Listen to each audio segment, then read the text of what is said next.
This is just a quick video introducing Glad Press and Seal. It's a product that's just only recently been available in Australia through Costco. You can't buy it through any of the normal supermarkets. Excuse my voice, I'm suffering from a bit of a tail end of a cold, so I sound a bit like my husband. What I found it most useful for was if you are creating lots of die cuts and you want to position them onto a card, if you place all of your pieces down on the card, and then when you've arranged them, you have to try and remember or take a picture or something of how you've done it. But if you arrange them and then put the piece of press and seal over the top, lift it up, it means you can then apply your glue in tiny little dots on the back, turn it over, press it down firmly for a few seconds, and then gently peel this off, and everything should stay down. If some of the top pieces come off, that's not a problem because it will stick to the press and seal and you can just put a bit of glue on it and then place that down. Or if it's something that's a bit bigger, you can actually raise it up with foam tape if you like. There's another thing that you can do, and that is using the dies that do the different inlays. So this piece here, I've actually cut directly out of there, and it actually has lots of little bits and pieces that you can pull out. So what I've done is there's the original piece there.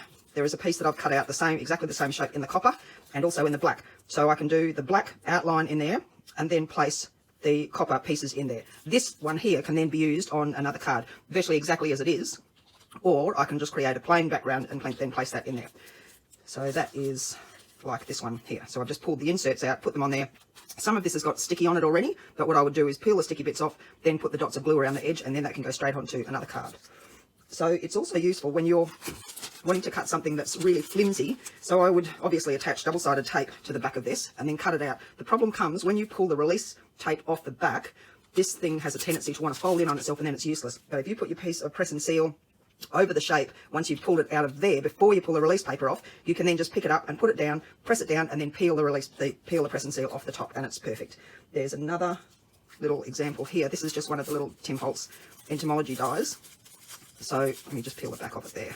So I've got a piece stuck on each side. So with this one, what I would do, I've got some foam tape on there. Those bits, and the release paper needs to come off, and then little bits of glue on there. So then when I stick it down onto the surface, you press it down and hold those bits of glue, and then the foam tape will raise up the wings. So I just keep it onto that to protect it. Also, if you just want to place little die cuts like this, you just make your arrangement, put your press and seal over the top, peel it off, either pull off the release paper if you've used double-sided tape, or bits of glue, and then just put it back down, and it's exactly where you want it.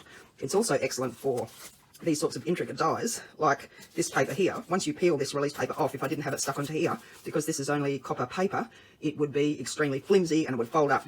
But as it is now, if I pull the release paper off there, put it down onto the back, press it down firmly, then hold it and peel this off, that shape would stick exactly as it was meant to. So I hope that has explained a few things for the press and seal.